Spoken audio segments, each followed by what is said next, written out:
Okay, welcome to this next tutorial, and we're going to be discussing how we can use the formula of moment equals force times distance is to calculate other forces in a system. Let me give you an example of that. I've got a fulcrum and I've got two people actually sitting on the end of this fulcrum. So I've got one person here and they're sitting on the fulcrum and they weigh 850 newtons. And I've got another person over here and I don't actually know the force of how heavy they weigh, but I do know the perpendicular distances. So on this end I've got someone who's sitting 2.5 meters away. On this side the person is sitting 3.5 meters away. But I want to actually find out what this force is. I have no idea. So I can use this formula called moments equals force times distance. Now the first thing that we can say about this force system is it's static. That means that it is not moving. So it is in equilibrium. So what I can make a couple of these big statements. I can say that the sum of all forces, all the forces at play here equals zero because it's static, it's not moving. So all the forces equal each other out. I'm going to say this as well. We've never said this before, but we're going to say sum of all the moments equals zero. So what does that mean? Well, it means that all the moments acting in that direction equal out the forces that are acting in the other direction. So because it's static, it's not moving. And because we can make these statements, we can actually work out what that force equals.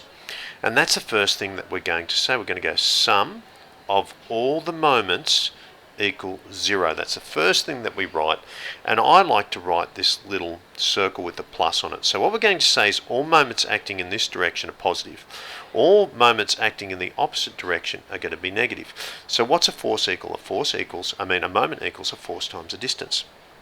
So let's work out the first one. We put our bracket in for our first moment. And this is the point of rotation. So the first force is 850. And the distance that's away from the fulcrum is 250. So is that going in a positive or a negative from the fulcrum? There's the fulcrum and that's pushing it in that direction. So if we look here, that's in a positive direction. Alright, so I'm going to write positive there. Then I'm going to add it to the next one. So we've got the force, we're just going to call that F. We know the distance, which is 3.5, but how is it rotating? You can see it's rotating in this direction. There's a point of rotation, it's moving there, so it's negative. So it's negative F 3.5. Alright, so let's plug this into the calculator and see what we get. So clear. 850 times 2.5 equals, so it's going to equal 2125 minus 3.5 F. Okay, so what do we do? Well, to get this onto its other side, we add 3.5 F to both sides. Alright, so that will get rid of that. And then we divide both sides by 3.5. Let me fix that up. By 3.5. Divide this side by 3.5. They cross out. So F is going to equal, let's have a look. Calculator once again. Divided by 3.5 equals. So it's going to equal 607.14.